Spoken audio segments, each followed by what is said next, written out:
ధూళినైన నన్ను దూతగా నిలిపావు, ఎన్నిక లేని నన్ను ఏలికగా చేశావు.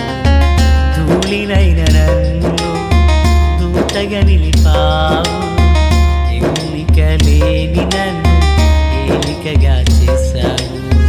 భూమి విరిగి ఫలమిచ్చెను, మేఘమిరిగి వర్షమొచ్చెను, రొట్టె విరిగి వృద్ధి చెందెను, నన్ను విరిచి వాడుకోమయ్యా.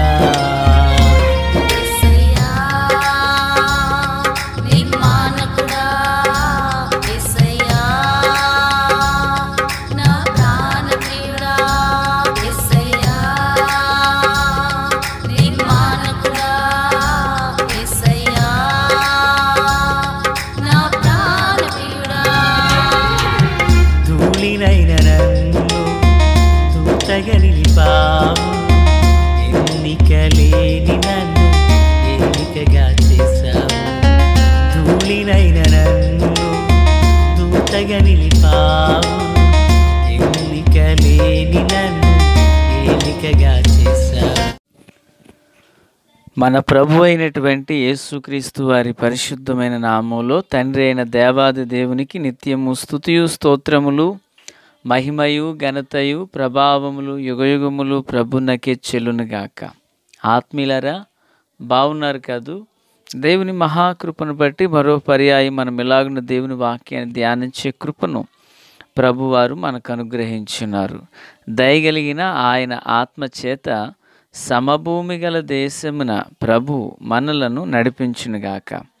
ఆమేన్. నేటి దిన వాక్య ధ్యానము కొరకైన భాగము ఆదికాండము 42 అధ్యాయం 18వ వాక్యం. 3వ దినమున యోసేపు వారిని చూచి, నేను దేవునికి భయపడువాడను, మీరు బ్రతుకున్నట్లు దీన్ని చేయుడి.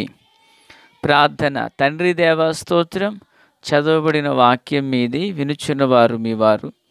మీ దాసుడనైన నన్ను పూర్ణముగా మరుగు చేసి దైవస్వరాన్ని వినిపింపచేయమని, మీరు ఆకడ కొరకు రాజ్యం కొరకు సిద్ధం చేయమని, సియోనులో నుండి మీ కృపాహస్తం మాపై చాపమని యేసయ్య మహోన్నతమైన నామంలోనికి ప్రార్థించిన మనవులన్నీ పొందియున్నామని నమ్ముచున్నాము మా పరమ తండ్రి. ఆమేన్. ఆత్మీయులారా, బాగున్నారు కదూ? ఈ వాక్య భాగంలో యోసేపు తన యొక్క స్వభావమును ఒక విషయాన్ని వెల్లడి చేయుచున్నారు. తన అన్నలను జైలులో వేయించాడు. అది ప్రతీకారం కొరకు కాదు సుమి, జైలులో వేయించారు. 3వ దినాన వారిని చూచి అంటున్నాడు, నేను దేవునికి భయపడువాడను, మీరు బ్రతుకున్నట్లు మీ సహోదరులలో ఒకడు ఇక్కడ ఉండి మిగిలిన వారందరూ కూడా ధాన్యాన్ని తీసుకుని వెళ్ళండి, మీ తమ్ముని నా యొద్దకు తీసుకురండి, మీరు సత్యవంతులైతే గనక మీరు వెళ్ళి మరలా తిరిగి వస్తారు, మీరు సత్యవంతులు కానిడలు మీరు ఇంకా రాకుండా పోతారంటూ మాట్లాడతారు. అయితే ఇక్కడ విషయం అంతా కాదు, ఒక్క మాటను ధ్యానం చేయబోతున్నాం మనము. యోసేపు అంటాడు, నేను దేవునికి భయపడువాడను అంటున్నాడు. బైబిల్ గ్రంథంలో భయము అనబడిన మాట కొన్ని పర్యాయాలు మనకు తటస్థిస్తూ ఉంటుంది. ప్రియులారా, అయితే యోసేపు పరిస్థితులకో మనుషులకో భయపడలేదు, లేక దేవదూతను చూచి గొర్రెల కాపర్ల వలె భయపడలేదు. యోసేపు దేనికి భయపడుతున్నాడంటే జీవము గల దేవునికి భయపడుతున్నారు. ఎందుకని? వారిని శిక్షించినందుక? కానే కాదు పిల్లరా.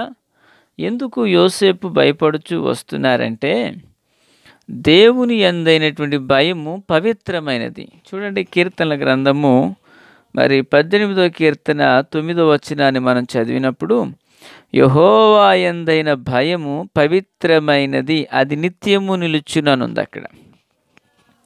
అంటే యోసేపు దేవుని యందు భయము కలిగిన వాడు, దేవుని యందు భక్తి కలిగిన వాడు. యెహోవా యందైన భయము పవిత్రతను కలుగజేస్తుందని వాక్యం సెలవిస్తుంది కదూ.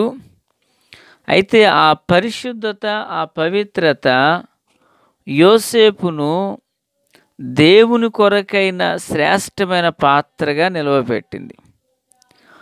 ప్రియరా, ఈనాడు మానవ దైనందిన జీవితంలో ఒక మనిషి పవిత్రంగా జీవించాలంటే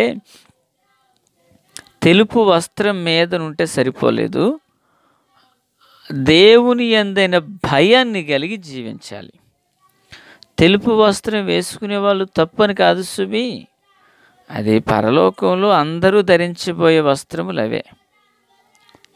దానికి నమూనాగా దేవుని యొక్క ప్రేమకు ప్రతినిధులుగా ఈ లోకంలో ప్రత్యక్షపరచబడడం తెలుపు వస్త్రాలు. అయితే మన విషయంలోనే మనం ఉందాం. అంటే నేను దేవునికి భయపడును వాడను అంటున్నాడు యోసేపు. అంటే దేవునికి ఒక వ్యక్తి భయపడితే అతడు పవిత్రమైన జీవితాన్ని జీవిస్తాడనేది యోసేపు జీవితం మనకు పాఠంగా వ్యక్తమవుతూ ఉంది. దేవుని యందు భయం లేని వాళ్ళు ఎలా ఉంటారు చూడండి. ఒకసారి ఆదికాండం 20వ అధ్యాయం 11వ వచనంలో అబ్రహాం మాట్లాడుతూ, అబ్రహాం ఈ స్థలమందు దేవుని భయం ఏమాత్రము లేదు గనక నా భార్య నిమిత్తము నన్ను చంపుదురు అనుకుని నేను చేసి తిని అంటాడు. అబీమెలెకు ఫరో పిల్లరా 2 పర్యాయాలుగా తన భార్యను అపహరించారు. అబ్రహాం ఎందుకు ఇలా చేసేవని రాజు అడిగితే అబ్రహాం అంటున్నాడు, అయ్యా ఈ స్థలంలో దేవుని భయం లేదయ్యా, కనుక నా భార్య విషయమే నన్ను చంపుతారేమో అనుకునే ఓ భయం నాలో ఉంది అంటాడు. అంటే దేవుని భయం లేని వ్యక్తిలో ఏముంటుంది? అపవిత్రత ఉంటుంది కదూ. అదే అబ్రహాం అంటున్నారే, ఈ స్థలంలో దేవుని భయం లేదు కనుక నా భార్య విషయమే నన్ను చంపుతారనుకునే భయంతో ఆమె నా చెల్లెలని చెప్పాను అంటున్నాడు. యెహోవా యందైన భయము పవిత్రమైనది, యెహోవా యందు భయభక్తులు గలవారు చుట్టూ ఆయన దూత కావలియుండి రక్షించును. యెహోవా యందు భయభక్తులు గలవాడు ఇలాగున ఆశీర్వదించబడును. యోబు దేవుని యందు భయభక్తులు కలిగిన వాడని ఎన్నో విషయాలు పిల్లరా భయమును గురించి మాట్లాడుతూ ఉన్నాయి. యోసేపు దేవుని యందు భయం కలిగిన వాడు, పవిత్రత కలిగి ఉన్నాడు. కానీ ఆదికాండం 20వ అధ్యాయం 11వ వచనం మనం చూసినప్పుడు ఆ పట్టణస్థులు భయం లేనివారు, అపవిత్రతకు దగ్గరై అరులు చాచుచూ ఉన్నటువంటి వ్యక్తులు వీళ్ళు.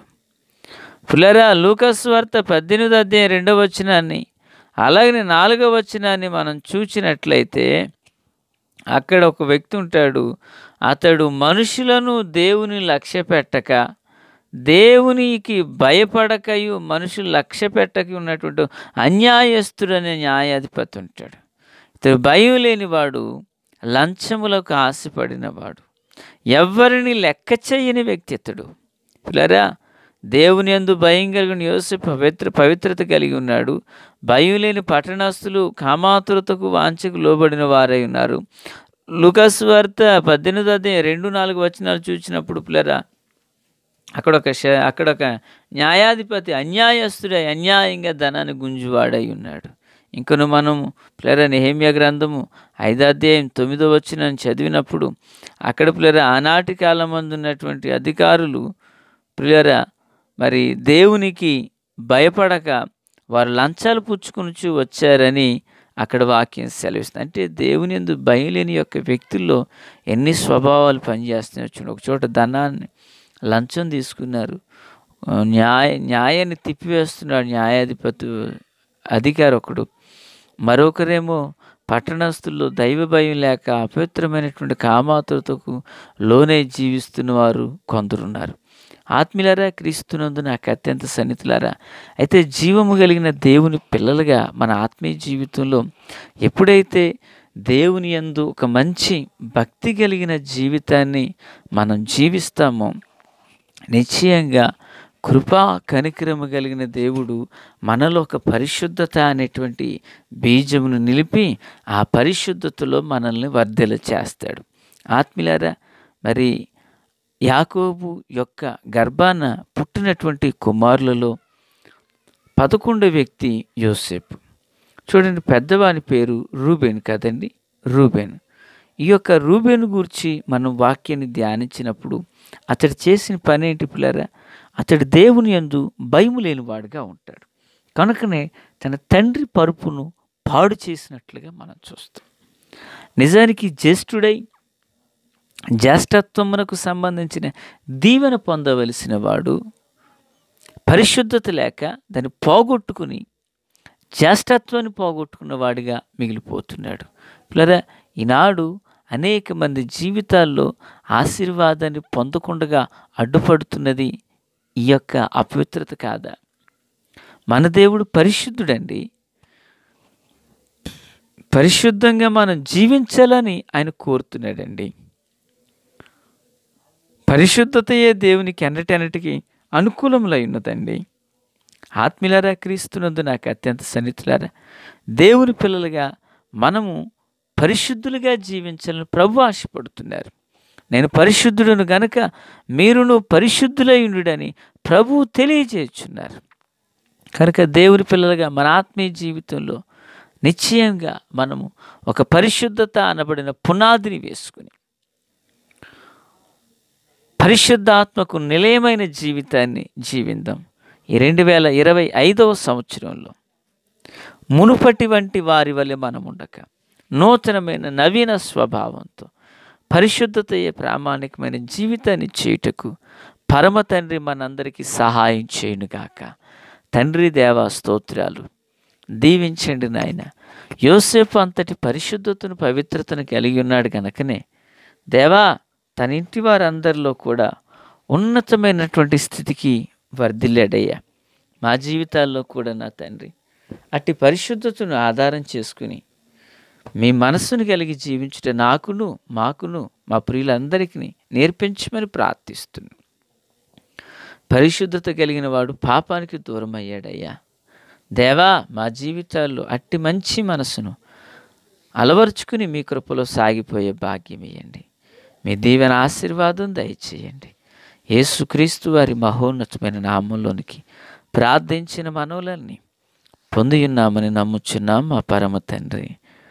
ఆమెన్. Praise the lord.